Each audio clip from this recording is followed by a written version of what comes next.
magic carpet ride continues. This ball club has been amazing all season long.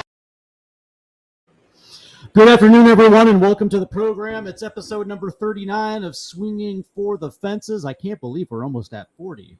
Wow.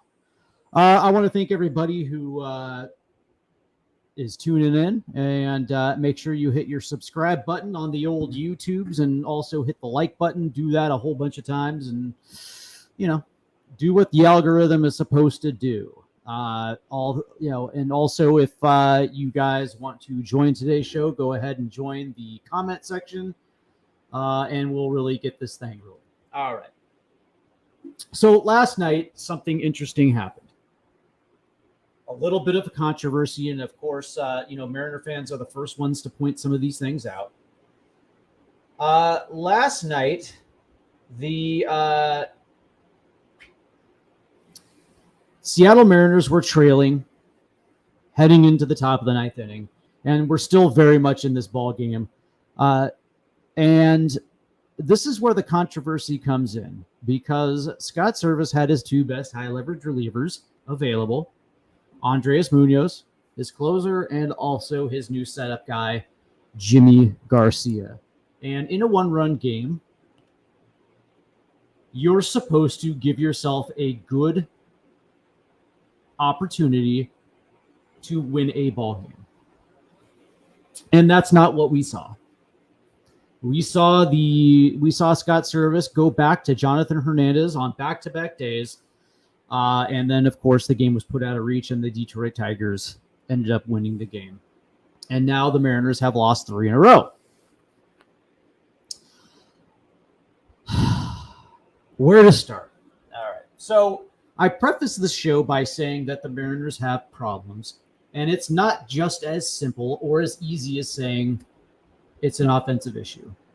And if you're one of those people that said, yeah, no, indeed, it's the offense, I wouldn't argue with you, because that is also a promise. Today is, that's also a problem. And today's show is going to be broken into 2 separate issues.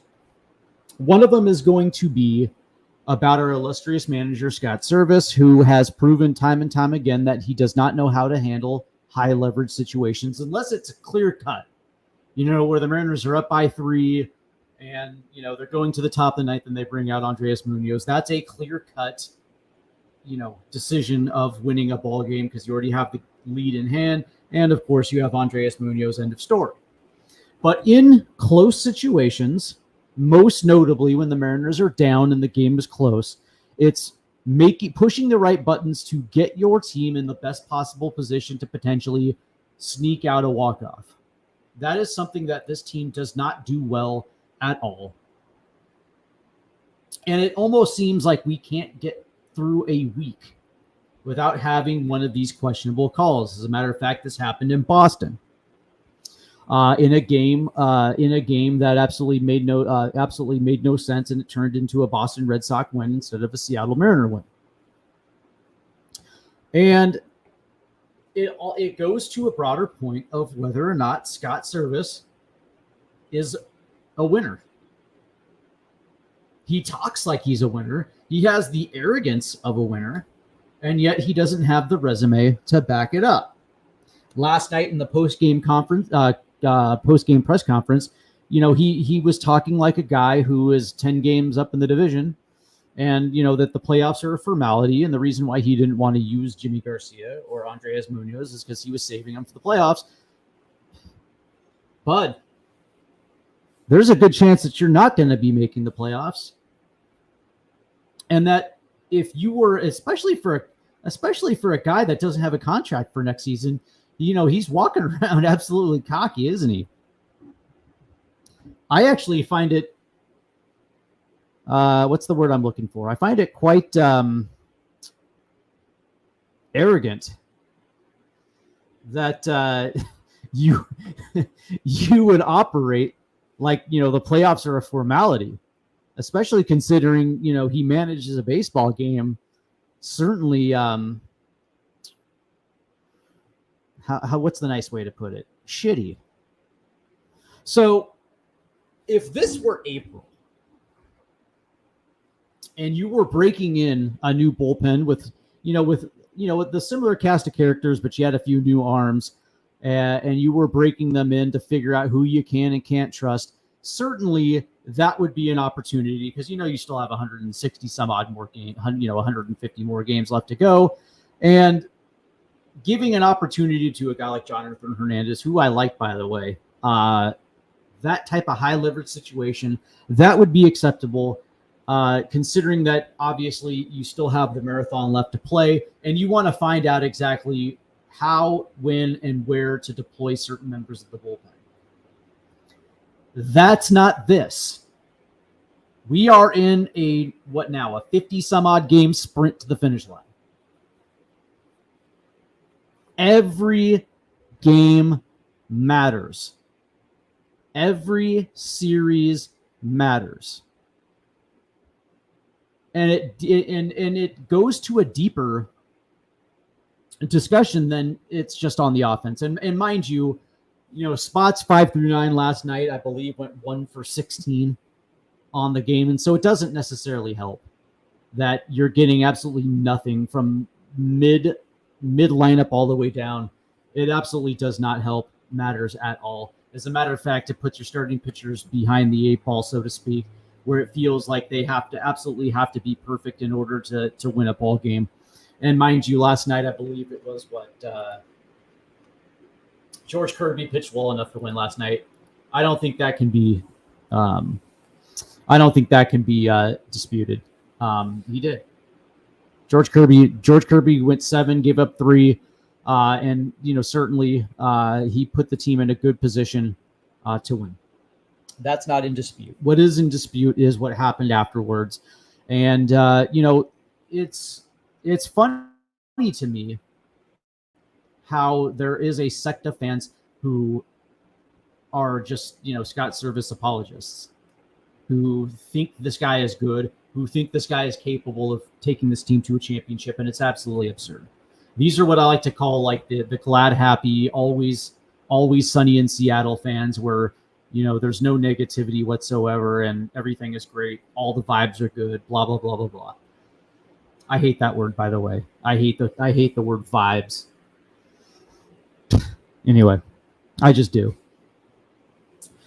But we can go back through the entire tenure of the Scott Service era, and we can point to a few different examples of the fact that this dude does not know how to push the right buttons, especially in a playoff chase. The only time where Scott Service was halfway decent was when this team was rebuilding and there was no pressure. Because this team was not expected to win. 2019, 2020, there were no expectations of winning. And even in 2021. Now, granted, they did win 90, but the reality was that there were no expectations of that ever to happen. And it sort of came out of nowhere. It ended up being a fun team. It felt organic, and it was great. But the reality was that starting in 2022, you can see that he does not handle pressure well. And that one came down to the wire where we barely snuck in. Last year was another very good example of him not being able to handle the pressure as this team collapsed in September. And we know that because all you have to do is just point to the George Kirby episode last year when, he really, what's funny is all fans clamor for Service to keep his starters in past the 6th inning, especially if they're pitching well. That is very true, but it's also very true that you also have to listen to your starting pitchers. And if they're telling you that they're done and there's nothing left, the last thing you want to do is send them out there to get absolutely tattooed. And that's what happened. And of course, George Kirby said what he said. This year, it's erring on the side of caution and also mismanaging your bullpen and dropping games that you have no business dropping, playing down to competition, which is all a direct reflect of your manager. And it is what it is. So I here's the thing, man. I look at this and I don't see a winner. You're talking about a guy who has never had a managerial job prior to be appointed in Seattle. And, as such, there's a reason why we didn't make the playoffs in 2016, 2018, 2023. He's had more failures than not. And every single week, there always seems to be some sort of controversy surrounding his decision-making. Last night was a perfect example. Your objective, trailing by 1 run, is to get the game to the bottom of the ninth and give your offense a chance to win it, if not just tie it. And that allows you to get to extra innings where you have a little bit better shot at winning it. Because you can literally go Jimmy Garcia, Andres Munoz, and then you're now in the bottom of the 10th, and where now you actually have a crack with a runner in scoring position and nobody out. You certainly like those odds. And, I think Scott Service was saying that because he used Jimmy Garcia 3 days in a row in the Phillies series, he didn't have enough rest. And of course, you look at the pitch counts in those appearances; they were low pitch counts, and I guarantee you, Jimmy Garcia was ready to go last night. And now you're putting that's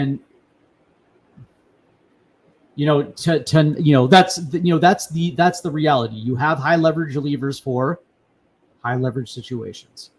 What you don't do is you don't give the ball to a dude like Jonathan Hernandez, who probably not that, I'm not familiar whether or not he's been in those situations these years, this year specifically.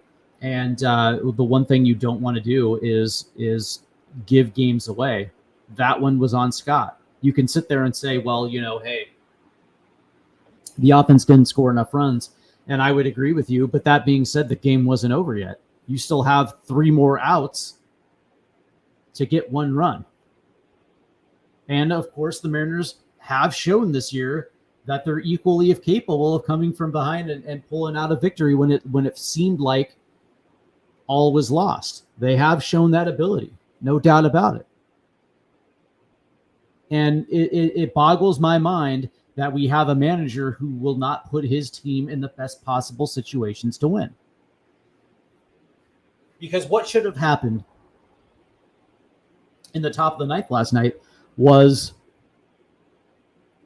Jimmy Garcia starts the ninth, and who knows, maybe he gets tattooed for 3. Who knows?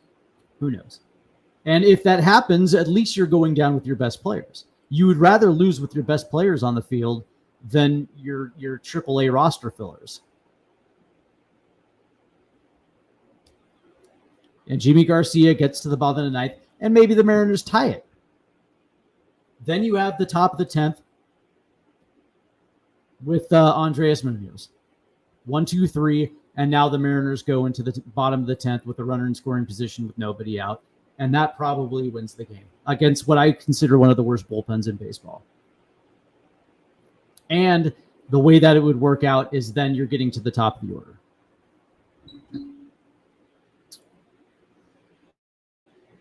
I would like those odds, but instead we got what we got.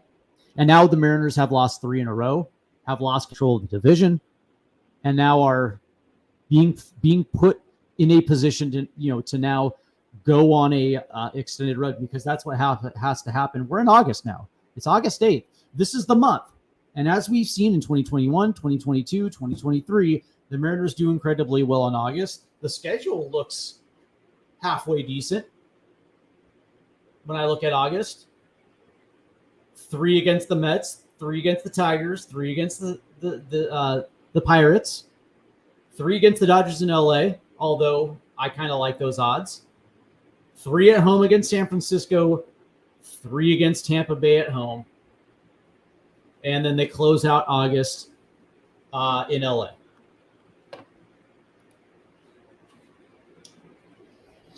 This seems like a pretty soft August. And yet there's doubt. I have doubt. 100% I have doubt. I don't trust Scott Service to push the right buttons. I don't trust Scott Service and his approach with his lineup or his hitters. I said it last week, man. That I think he's overcorrecting something that doesn't need to be overcorrected. When you have a general manager in Jerry Dipoto, president of baseball operations, who continuously goes out and gets hitters that are dead pull fastball hitters, and then you have a manager who is asking them not to be dead pull fastball hitters, lies the conflict of interest, because you have to let your guys cook the way that they've always cooked. There's a reason why they got to the big leagues. There is a reason why they were drafted or signed as free agents. There is a reason why they were developed the way they're developed. And when they got to the big league level, there's a reason why they had success, because they had been doing it the exact same way. And they also had managers who didn't get in their way. I'm sure they had managers who pointed things out and said, listen, you're opening up a little too early in your stance, these type of things. And those things were corrected. But when it came to doing the things that made them successful, the last thing a manager wants to do, there's this old saying, and this is what Chuck Daly used to say about Dennis Rodman, is you never put a saddle on a wild Mustang. Right? There's a reason why a player plays the way that they play. And the last thing you want to do is take them away from the things that make them successful. Julio Rodriguez, dead pull fastball hitter. Middle in, has incredible bat speed, can get that bat out in front and drive the ball. Randy Arozarena, dead pull fastball hitter, middle in, gets the bat head out quick, incredible bat speed, and drives the ball. Justin Turner historically has always been the exact same way. Cal Raleigh and his ability to turn on an off-speed pitch that gets left out over the plate on top of middle in fastballs, cutters in. That dude unbelievably gets the bat head out quick. And what have we seen this year? Either they miss him altogether, take him, or swing or foul him off. Okay, that is an overcorrection because of what we saw over the past, year and a half, 2 years, where J.P. Crawford had the not J.P. Crawford, but Julio Rodriguez had the problem with slider away. He kept chasing, and when I hear Scott Service say things like, "We'll take some strikeouts," okay, you can live with a few strikeouts, but on the off chance that Julio is going to have a 2-for-4 day with a single and a dinger, or a double and a dinger, you would take the other two strikeouts because, obviously he had a pretty productive day. Now you're just not seeing it. We're seeing the complete opposite, to a point where J.P. Crawford's swing looks lost. Mitch Garver looks completely lost. Julio, for the most part this year, has looked unbelievably lost. And, when I think about this, I mean, it's not really hard to put 2 and 2 together here, right? And I said this last week, like, there is a time and there is a place for giving players information before the game and then after the game. During the game, leave them alone to do their jobs. They are getting paid beautifully to play a sport. And what makes them successful in the confines of the team is what they've always been successful, and that is let them be aggressive, let them do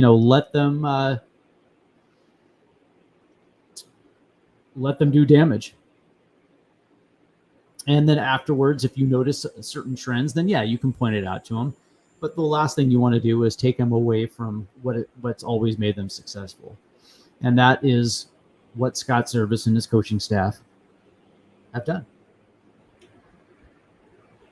It's a shame too, because we actually have a collection of very good ball players. Well, very good pitchers, but I digress. Well,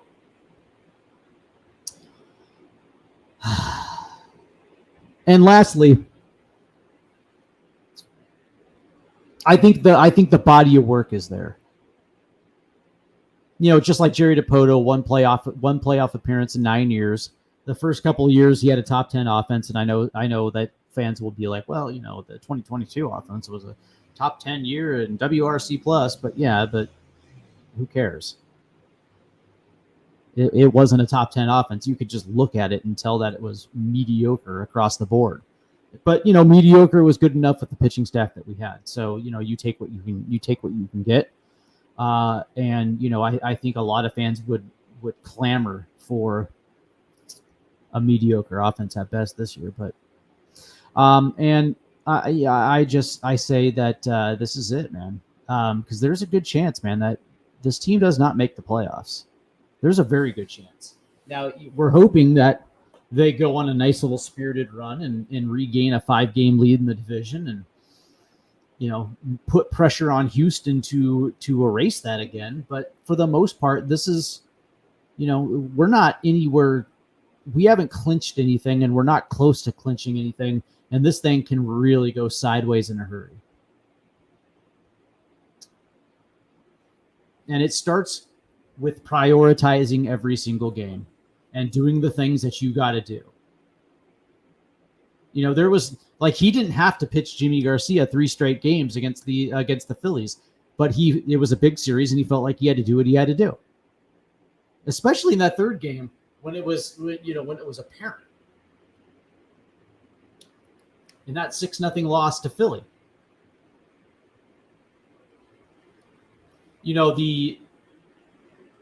Granted, it was 1-0 until they got to the 8th, but the way I look at this was that, Taylor Saucedo got ripped up. Yeah, so did Jimmy Garcia. But it wasn't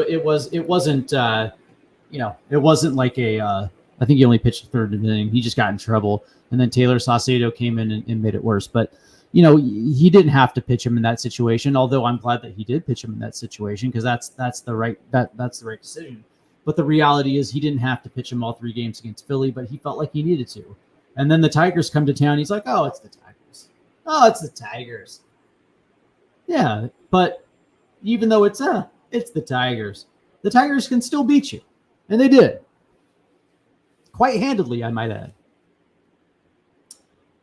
And, you can't take any team for granted, and you have to prioritize every single game. And that's why you didn't trade Jimmy Garcia just to help you in the playoffs. You traded for Jimmy Garcia to get you to the playoffs. And he's a free agent after this season. So you know what you do? You ride him like a fucking horse. Without a doubt. You didn't trade him just to help you in the postseason. You traded him to get you to the postseason and then help you to the postseason. And if that means that you got to pitch him every 2 days, every 2 games of a series, then you do. Yeah, you give him a day off, but you pitch him.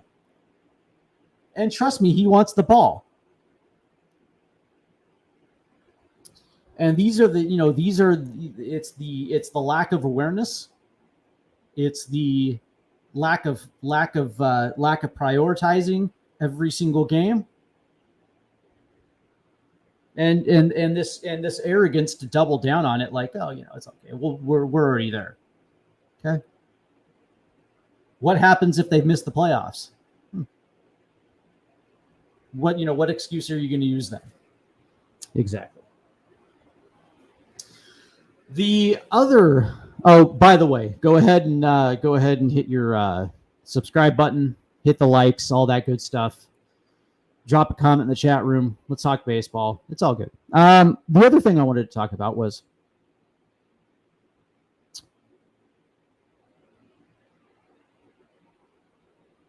oh yeah, sorry, brain fart.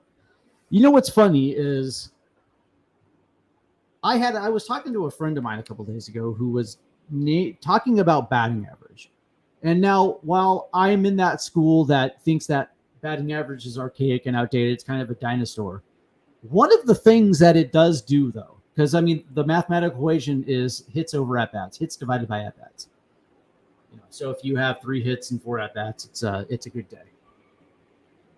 one of the things that batting average does tell you is whether or not you're hitting. Now, what it doesn't do is it doesn't factor in walks, it doesn't factor in hit by pitch and things like that. But it does if the equation is hits over at bats, the key word there is hits. So if you go 0 for 4, you didn't hit. And when I look at this team, and this isn't just a 2024 issue, this is a Seattle Mariners issue.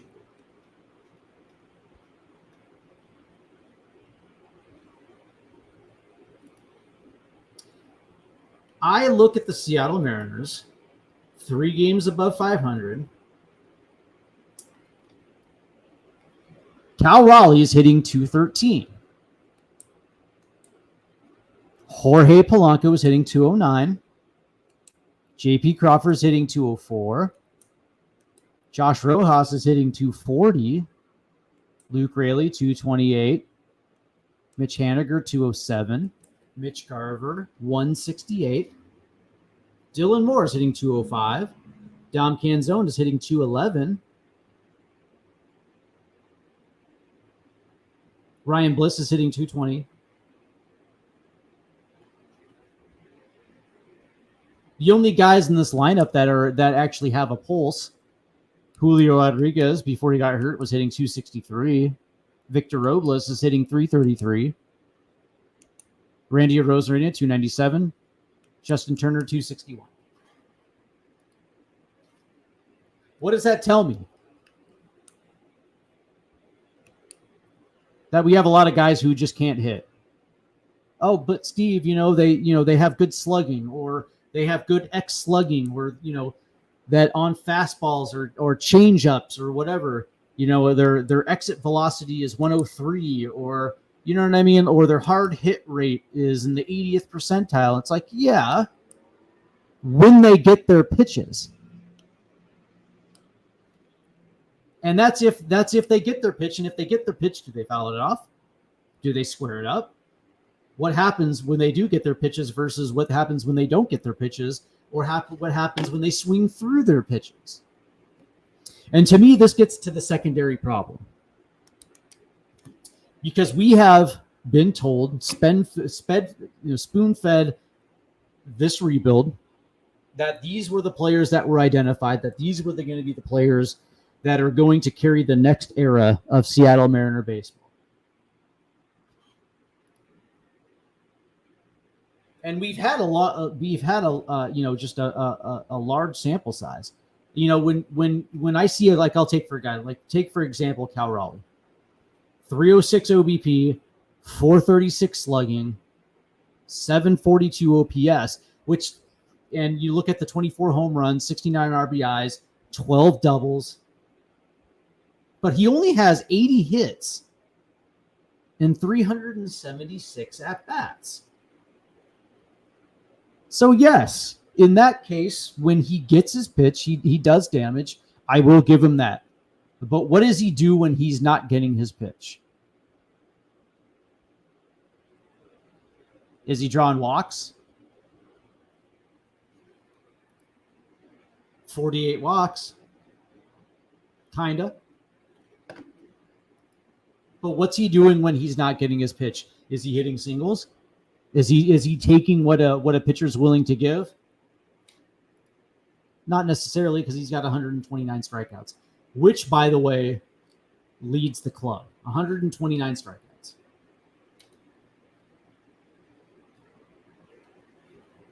Jorge Polanco batting 209. This dude's not even getting on base or slugging. 57 hits and 273 at-bats. Yes, he was injured. 10 home runs, 29 RBIs. Doesn't even have the slugging. The point that I'm trying to make here is that it's not necessarily about the player as it is about the roster construction. The conception behind how we got to this point. Focusing more on contact, that didn't necessarily work out in their favor. And a lot of it has to do with Jerry DiPoto's philosophy on building a roster. What is the one thing that we've always heard from day one of year 1 to year 5 to year 7 to year 9? Roster flexibility. That's what Jerry DiPoto covets, roster flexibility. So what is roster flexibility? It's the opportunity to have guys on your roster that can play more than one position. Dylan Moore is roster flexibility. Josh Rojas can play multiple positions. Roster flexibility. Polanco can do the exact same thing. Ty France, when he was with the Seattle Mariners, had roster flexibility in spades. You can play first, second, third, not third, but you get what I'm saying. He had roster flexibility. Julio Rodriguez can play all outfield positions, except he's a center fielder, but you get what I'm saying. Roster flexibility. That was the one thing that he wanted. And that's what the nexus of this roster is. The one thing that he didn't want to do was sign free agents to 5+ year deals, especially for players that can only play one position, because now you don't have roster flexibility. And that, of course, was said by Jerry to the then GM of the Arizona Diamondbacks, that signing guys to long-term deals was not on his vision board because it does not allow you the type of roster flexibility that helps you out when you actually have a hot prospect that's ready to come up, right? So the idea is, like, if you have a guy, well, Josh Rojas for an example. Josh can play left, he can play third, he can play second. And let's just say the Mariners had a hot prospect who was ready to be called up, who was ready to take over third base. Well, you also have Josh Rojas, who you now can put in left field. You have different ways that you can move pieces on the chessboard. Now you can make room for this young kid coming up. The only problem is the Mariners don't have that. And this was the problem that I had as a Mariner fan, was that the one thing that signing a guy to a long-term deal gives you is cover. Because right now, we don't have, in many positions, we don't have guys that are close. The shortstop trio of Cole Emerson, who, by the way, just got called up to high A Everett, he's still an A-ball. Cole Young's not ready. Michael Arroyo's not ready. And they're still a few years off. So the idea that it wouldn't be a good thing to give Matt Chapman a 3-year deal or a 4-year deal, to me, was insane, because Chappie, I believe, how old is Chappie coming into this year? Just out of curiosity, who the Mariners wanted a few years back.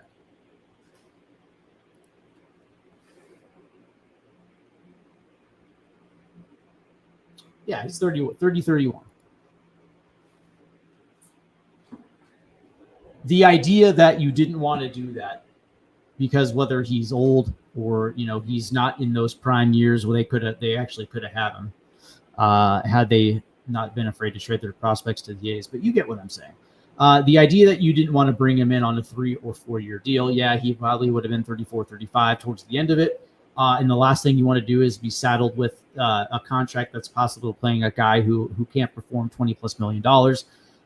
The reality is quite simple, though, is that it gives you cover until you're ready. But of course, he doesn't give you roster flexibility, or the idea that who is the other guy? The other guy who was made available, J.D. Davis, another guy. Again, 31 years old, a guy who probably would have been a little bit cheaper than Matt Chapman, but again, gives you that 3-year cover at the position. And by the time it's done, he's 33, 34 years old. Instead,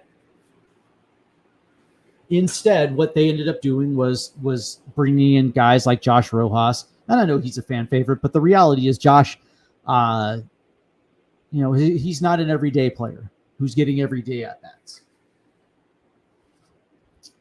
And that was the solution. It was cheaper alternatives for roster flexibility in lieu of potentially giving somebody a higher contract, like a more of a stable contract.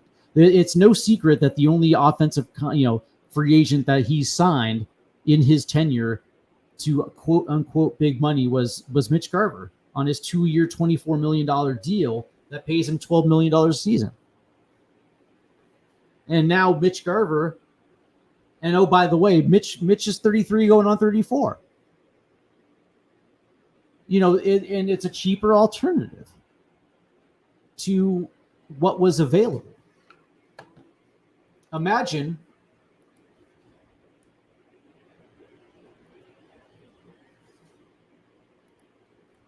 had the Mariners went out and got Cody Bellinger.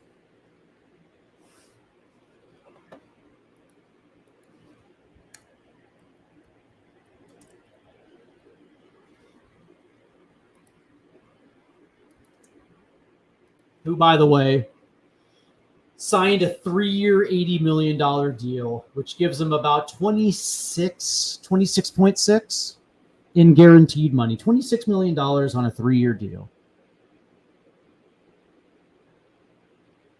And when you think of the, okay, and this is the funniest thing, and this was, they're so risk averse to doing these type of things. And just imagine had they not, okay, take yourself back before the deal with San Francisco that brought us Mitch Haniger back. Okay.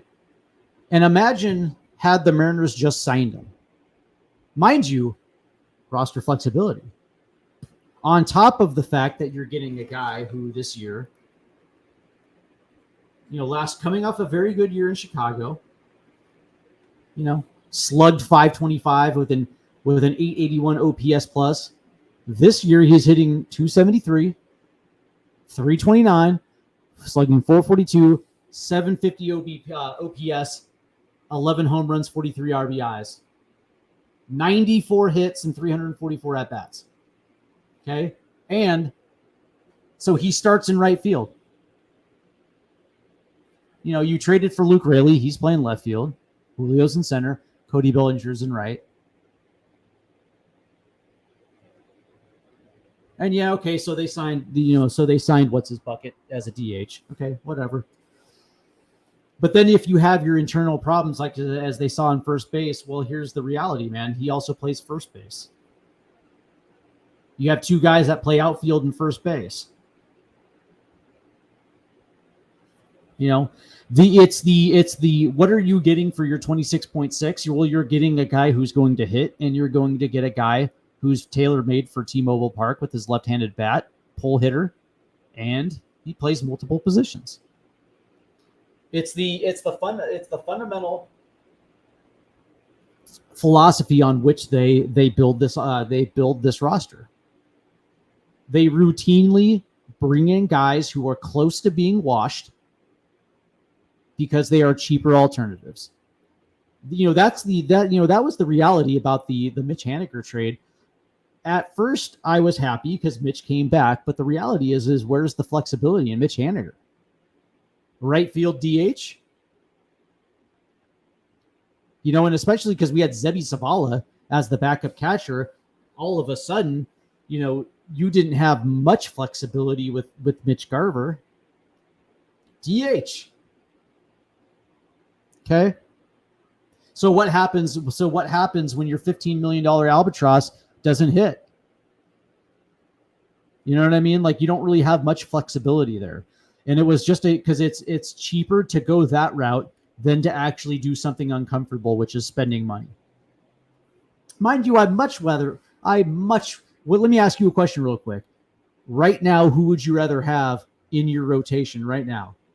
A guy in Brian Wu who's struggling to stay healthy, or a dude who's coming back off of Tommy John who looks pretty goddamn good in Robbie Ray? Yeah, it was not that great of a trade in retrospect. They could have gotten Tommy Pham. They could have gotten home dude down in Arizona who was available. The one of the things that I see on this team is like, when you ask the question, why can't this team hit? It's because they don't have good hitters.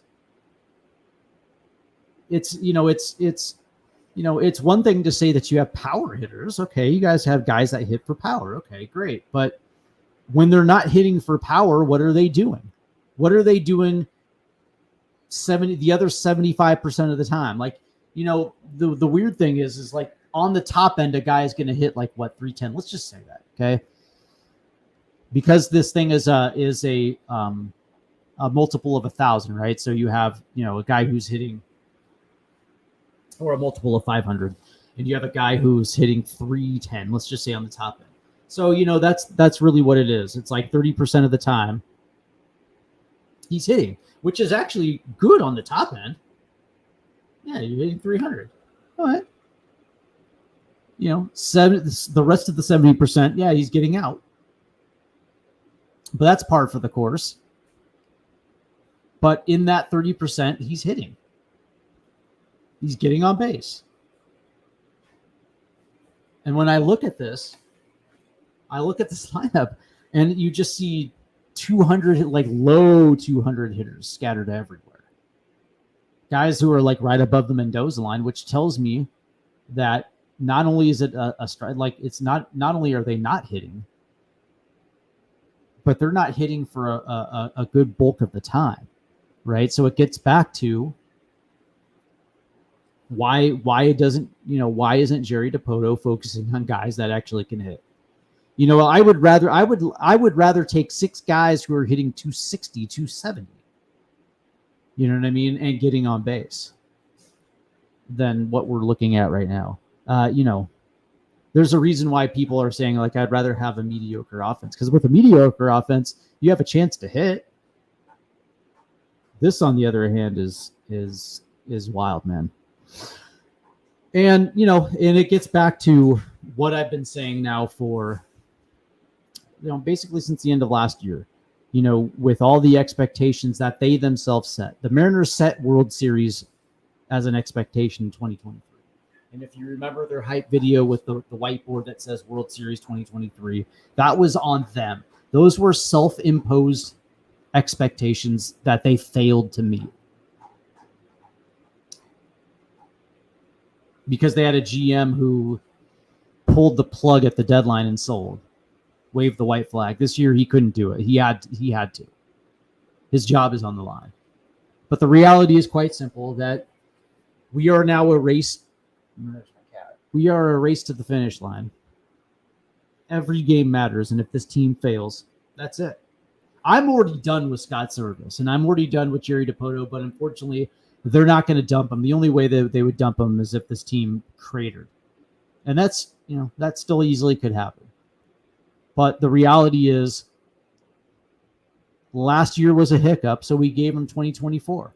And this is it, man. This is not just getting into the playoffs, sneaking in as a wild card, and maybe we'll have a repeat of 2022 in Toronto, and then we'll get to the division series. Like this, not only do they have to win this division, but they also have to at least make a run to the LCS for me to be satisfied that they're worthy of contracts in 2025. But there's a very good possibility that the Houston Astros have basically gift wrapped this division and handed it to the Mariners on the platter, and they're like, "No, we're good. We're good. We don't need that." So it's time. Like, this is it. It's either put up or shut up. There's no more. Either you deliver it, or that's it, man. There is no 2025 for this regime, because I look at this team that actually is talented, but I want a winning GM who will look at this and say, yes, yes, yes, no, no, no, no, yes, yes, yes, no. And then he looks at the minor league organization and says, okay, this guy has a future, but these two don't. So we're going to go ahead and trade those two. And we're going to bring in a capable third baseman who can hit, who's still in his prime. Maybe we can get that done this offseason. Maybe we can get, we have 4 holes to fill. Maybe we can get 2 in the winter, swing that, maybe sign a free agent, and then we can go into the season, and then we can finish this business at the deadline, and then we can shoot into the playoffs. Because what we have is a risk-averse president of baseball operations who does not want to, He says, the word is that he offered everything under the sun for Vlad Jr. and Toronto didn't bite. It's understandable. Toronto was in a no-win situation. But, what was the deal with Yandy Diaz? Didn't want to trade one of Brian Wu or Bryce Miller. So I don't know. But that's it. I'm almost done. Actually, no, let me rephrase that. I am done. I do not want Jerry Dipoto in charge of this front office anymore. These jobs, by the way, they're always hired. You're always hired to get fired. That's how it works. Like you're never going to have long-term stability in professional sports. You are hired to eventually be fired one day. I know Brian Cashman is the exception to the rule, but the reality is, especially in a town like Seattle, there should be expectations, and if you fail to meet those expectations, you should be fired. Period, point blank. And last year, that's exactly what happened. They failed, and they were given this year for some reason. And if they fail again, which could happen, they should 100% be fired. All right, well, that's going to do it for me today. I want to thank everybody for stopping by. Go ahead and hit the subscribe and like buttons, and we'll see you again next week. Take care. Go Ems.